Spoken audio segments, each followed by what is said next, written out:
Bonsoir à tous, j'espère que vous allez bien. D'abord, avant de commencer les analyses, je voulais vous remercier nous sommes déjà 75, ok, sur ma chaîne YouTube.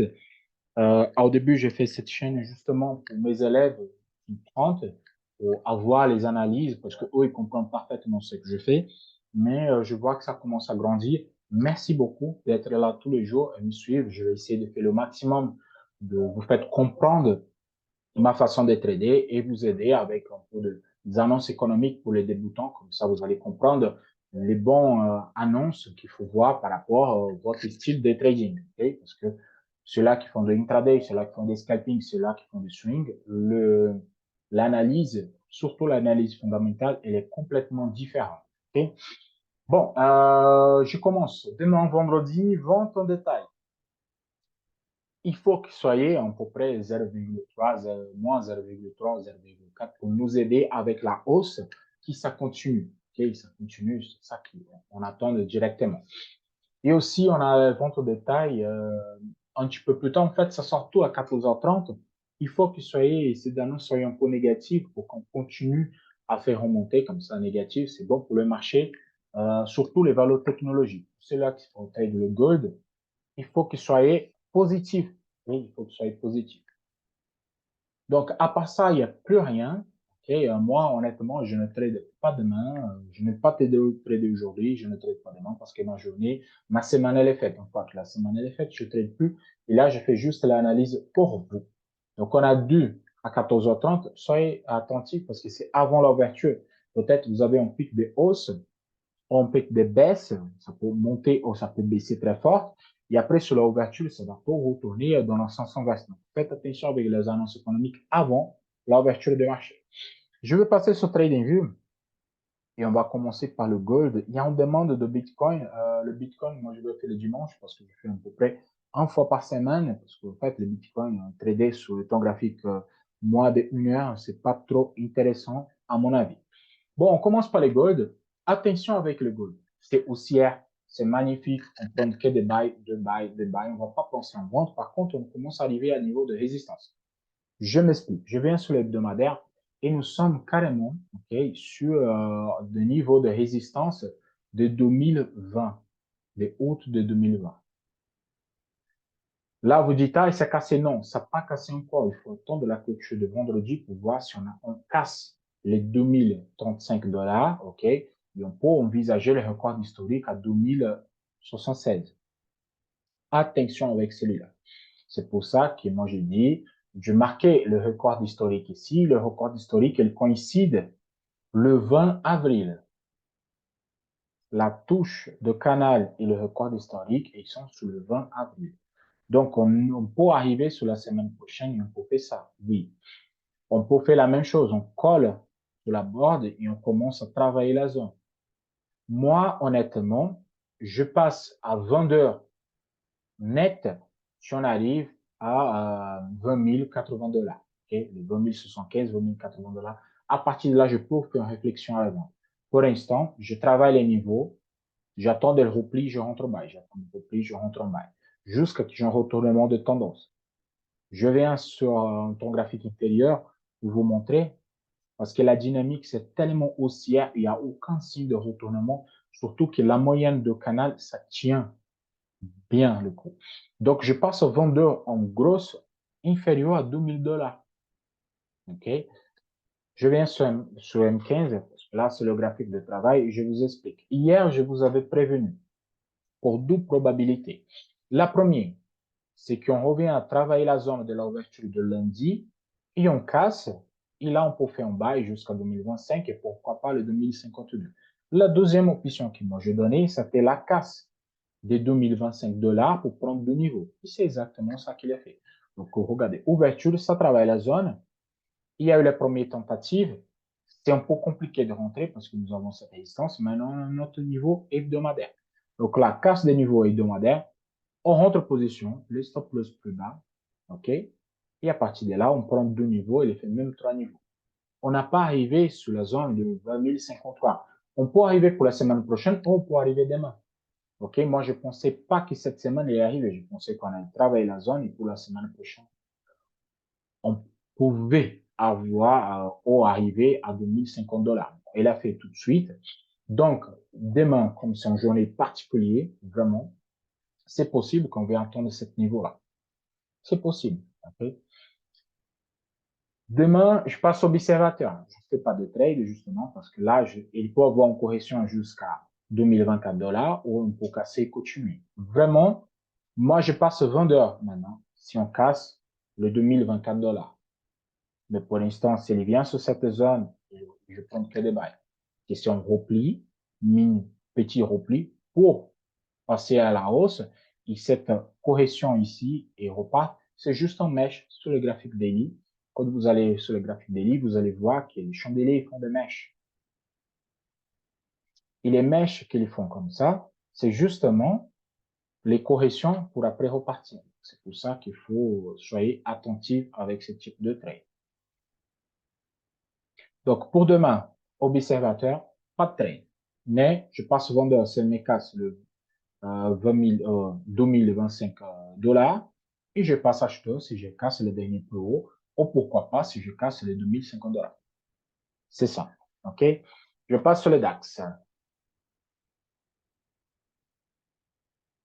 DAX H4, tendance très haussière. On ne pense pas à la vente. Même, on a cassé notre résistance majeure ici. C'est là que je voulais qu'il casse. Mais par contre, ici, il me fait carrément en étoile filante. Et en étoile filante, son zone de résistance, c'est ma zone hebdomadaire que moi je traçais. J'ai découpé là, là, j'ai fait. Pour moi, c'est un signal de vente. Pour faire le bail, il faut qu'elle me casse la zone de 15 750. Si elle me casse ce niveau-là, oui, je peux envisager de bail. Mais pour l'instant, on est bloqué sur 15 750 et je reste là-dessus. Là, je vois que le mois, il a passé en positive. Ça, c'est un bon signe. Mais il faut qu'il dépasse le 15 750 pour arriver à des niveaux supérieurs. Nous avons notre expansion de Fibonacci. Là, on travaille pour arriver sur le 78. Notre but majeur, c'est d'arriver à 16 000 points. OK? Quand, je ne sais pas, mais on va travailler des niveaux par niveau. Donc, demain, pour achat supérieur à 15 750, je peux rentrer en bail. Les ventes, je ne fais pas. Honnêtement, les ventes, je ne fais pas. Pour que je passe à la vente, il faut qu'elle casse les structures. Pour casser les structures, il faut qu'elle casse carrément la zone des 15 600. Casse des 15 600, là, oui, c'est un casse des structures, je peux penser à la vente. Mais là, pour l'instant, rien du tout. Donc là, comme ça travaille, ça corrige. Pour demain, c'est simple. Si le travail, la zone, il a OPR, il me fait un casse vers la haut, ok, des 15 750, ou le dernier plus haut, pour être plus sûr, à 15 780, je peux tenter un bail, oui, pour envisager, pourquoi pas, la zone des 15 000. Mais ça, c'est, on fera en mesure que la OPR soit cassée, ok? Voilà.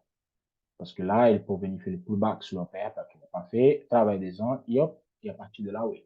Les ventes, désolé, je ne fais pas à ce niveau-là.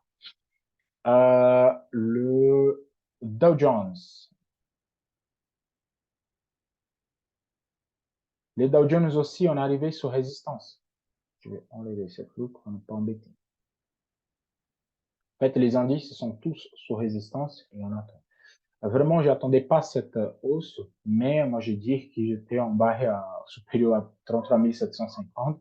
C'est exactement ça qu'il a fait. Son travail des zones, ça super bien passé.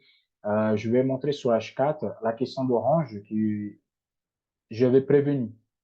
En fait, on a fait les premiers niveaux, hop, on a testé, on revient là-dessus, et là, bon, casse des niveaux et on passe sur les prochains. Donc, prochain point d'attente, c'est les 34 1250. Honnêtement, 34 250, c'est envisageable, c'est faisable. Je pense pas à la vente, ok, parce que là, c'est vraiment trop haut. Pour que je commence à vendre, il faut qu'il casse la zone de 33 200. Parce que c'est là, on casse des structures à long terme. À partir de là, oui, c'est bon. Mais là, pour l'instant, je pense pas à la vente. Je passe pour 15 minutes pour vous donner un petit peu la vision. En fait,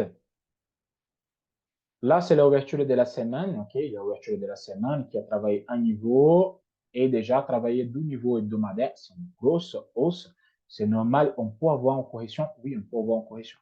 Pour la question d'intraday, donc je vais vous parler pour demain. 2 probabilités. Regardez le gap.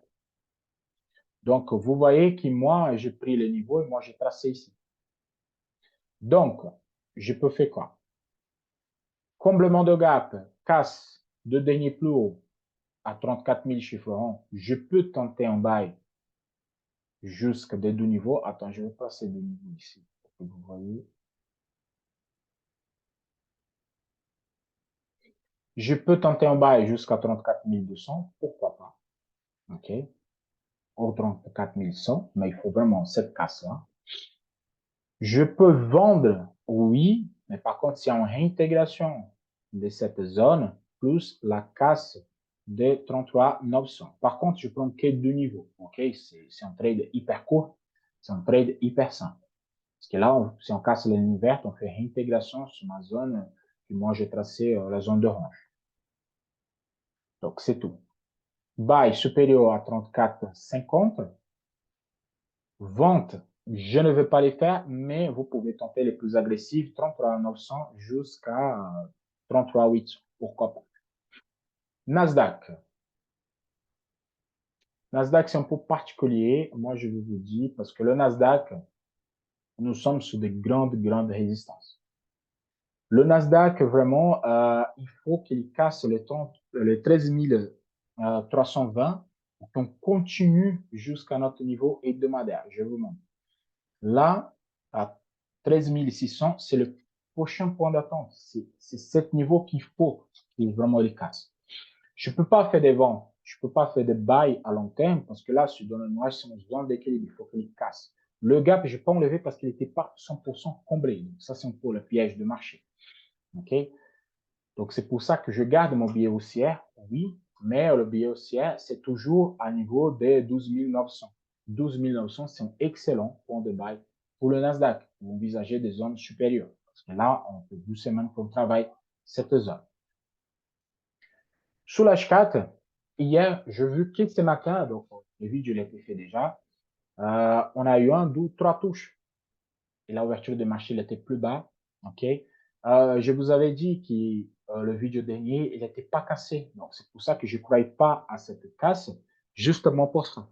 Donc là, il a été exactement sous la zone. Et là, il a commencé à remonter un petit peu. Annonce positive, il a explosé. Donc ça, c'est un drapeau. OK? C'est vraiment un drapeau. Et le premier niveau de drapeau se mesure comme ça. Vous ne prenez pas la totalité parce que la touche est non diagonale. Vous prenez les deux touches majeures, OK, les deux premières touches. Mais par contre, quand je mesure ces deux dernières touches, comme par hasard, à partir du niveau des cas, ça me donne le 61 des Fibo exact. Donc, le prochain point d'attente, c'est le 61 des Fibo à 13 300.